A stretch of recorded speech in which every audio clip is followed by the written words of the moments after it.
Hello friends, welcome back to fame Bhatia.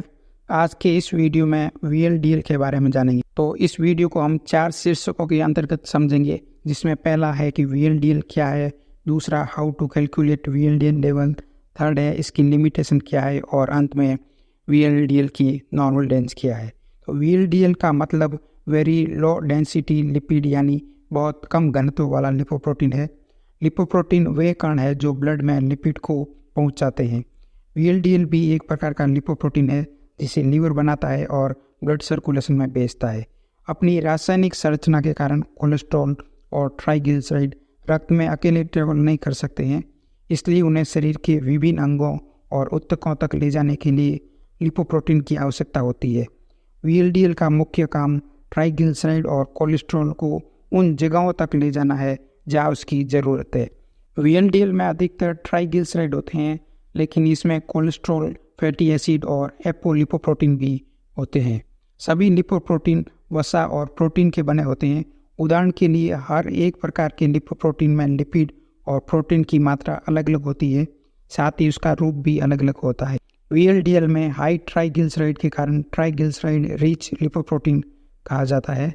जब हम lipid profile test करते हैं तो देखते हैं कि इसका कोई टेस्ट किट हमारे पास अवेलेबल नहीं होता है। इस कारण VLDL को हम कैलकुलेट करके रिजल्ट देते हैं। तो आइए देखते हैं कि इसकी कैलकुलेशन का फॉर्मूला क्या है और यह किस प्रकार से कैलकुलेट किया जाता है। तो VLDL को कैलकुलेट करने के 2-3 फार्मूले हमारे पास है, जिसको अभी हम आगे डिस्कस करेंगे। तो इसमें जो पहला फार्मूला है उसको हम इस प्रकार से निकाल सकते हैं। जब हमें टोटल कोलेस्ट्रॉल को काउंट करना होता है तो हमें VLDL cholesterol plus HDL cholesterol plus LDL cholesterol को जोड़कर टोटल कोलेस्ट्रॉल को निकाल सकते हैं। तो यह हमारा इस प्रकार से फार्मूला हो गया कि टोटल कोलेस्ट्रॉल बराबर VLDL cholesterol plus HDL cholesterol plus LDL cholesterol. तो इस फार्मूले से हम VLDL को कैलकुलेट कर सकते हैं। यह एक आसान मैथमेटिकल इक्वेशन है। इसको हम इस प्रकार से लिख सकते हैं कि VLDL is equal to total cholesterol minus HDL cholesterol minus LDL cholesterol, या हम इसको इस तरीके से भी लिख सकते हैं VLDL cholesterol is equal to total cholesterol कोष्टक में HDL cholesterol plus LDL cholesterol. अर्थात अगर VLDL हमें काउंट करना है तो टोटल कोलेस्ट्रॉल में से HDL कोलेस्ट्रॉल और LDL कोलेस्ट्रॉल को माइनस करने पर VLDL प्राप्त हो जाता है। तो आप हमारे चैनल पे बने हुए हैं तो हमारे चैनल पे इन तीनों टेस्ट के वीडियो अवेलेबल है कि इस टेस्ट को हम किस प्रकार से कर सकते हैं। तो टोटल कोलेस्ट्रॉल किस प्रकार से करते हैं, HDL कोलेस्ट्रॉल किस प्रकार से करते हैं और LDL कोलेस्ट्रॉल किस प्रकार से कर सकते हैं। इन तीनों का वीडियो हमारे चैनल पे अवेलेबल है, आप चाहे तो देख सकते हैं। ठीक है, तो इन तीनों टेस्ट को हम करके इसकी वैल्यू प्राप्त कर सकते हैं। अगर यह तीनों वैल्यू हमारे पास है, टोटल कोलेस्ट्रॉल, HDL कोलेस्ट्रॉल और LDL कोलेस्ट्रॉल, तो हम VLDL कोलेस्ट्रॉल को इस फार्मूले में रखकर प्राप्त कर सकते हैं। मान लीजिए किसी व्यक्ति का टोटल कोलेस्ट्रॉल 200 mg पर डेसीलीटर है और HDL कोलेस्ट्रॉल 50 mg पर डेसीलीटर और LDL कोलेस्ट्रॉल 120 mg पर डेसीलीटर है। तो इस फार्मूले में हम इन वैल्यू को रखकर VLDL प्राप्त कर सकते हैं और इस कैलकुलेशन से हमारा VLDL होगा 30 mg पर डेसीलीटर।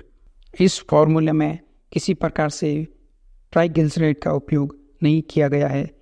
तो एक और फार्मूला है जिसमें हम केवल ट्राइग्लिसराइड का उपयोग करके VLDL को प्राप्त कर सकते हैं। इसे फीड वॉल इक्वेशन कहते हैं। यह फार्मूला 2 तथ्यों पर आधारित है कि VLDL में सबसे ज़्यादा ट्राइग्लिसराइड होते हैं, दूसरा कि VLDL में हर 5 ट्राइग्लिसराइड पर एक कोलेस्ट्रॉल का पार्ट होता है। तो इस इक्वेशन में VLDL को प्राप्त करने के लिए ट्राइग्लिसराइड में अगर हम 5 का भाग देते हैं तो VLDL प्राप्त हो जाता है। तो जैसे यदि किसी का ट्राइग्लिसराइड लेवल 150 mg पर डेसीलीटर है तो इसका VLDL होगा 30 mg पर डेसीलीटर।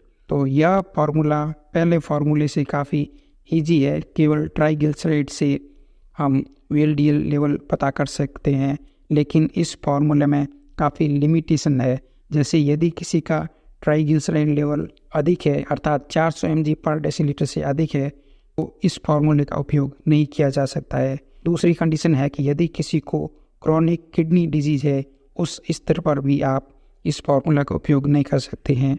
इसके अलावा कोई व्यक्ति लिपिड लोअरिंग ड्रग ले रहा है तो उसके लिए भी इस फार्मूला का उपयोग नहीं किया जा सकता है। इसके अलावा आप देखते हैं कि जब हम लिपिड प्रोफाइल टेस्ट करते हैं तो हम फास्टिंग सैंपल लेते हैं। कोई व्यक्ति दोबारा नहीं आना पड़े इस कारण झूठ बोल देता है कि मेरा फास्टिंग सैंपल है, या कुछ अगर उसने थोड़ा बहुत खाया है तो भी वह बोल देता है कि वह फास्टिंग है, तो उस समय पर यह फार्मूला काम नहीं करेगा, अर्थात व्यक्ति फास्टिंग होने पर ही यह फार्मूला काम करेगा। तो इसमें आपने देखा कि ट्राइग्लिसराइड लेवल 400 mg से अधिक होने पर यह फार्मूला काम नहीं करता है।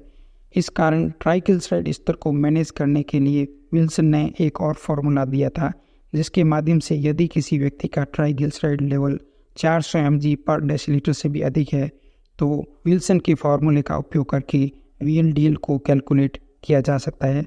तो इस फार्मूले में भी ट्राइग्लिसराइड को उपयोग में लिया जाता है और इसके लिए ट्राइग्लिसराइड की जो वैल्यू है उसको 0.166 से मल्टीप्लाई करके VLDL के स्तर को प्राप्त किया जा सकता है। जैसे यदि किसी का ट्राइग्लिसराइड लेवल 600 mg पर डेसीलीटर है तो इसको हम 0.166 से मल्टीप्लाई करके VLDL स्तर आता है 99.6 mg पर डेसीलीटर।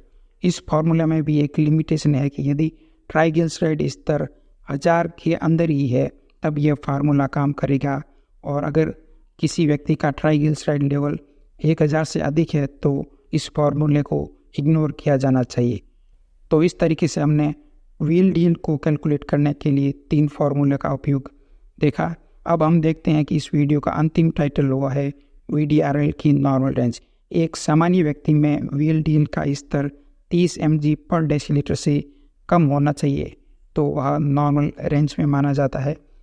तो यह VLDL के बारे में जानकारी थी। आई होप आपको पसंद आई होगी। तो पसंद आई है तो लाइक कर लीजिएगा और ऐसे ही वीडियो पर बने रहने के लिए चैनल को सब्सक्राइब कर लीजिएगा और वीडियो को अपने फ्रेंड के साथ शेयर कीजिएगा ताकि उनको भी यह जानकारी प्राप्त हो सके। चलिए मिलते हैं एक और फ्यूचर वीडियो में, तब तक के लिए bye bye. Thank you very much.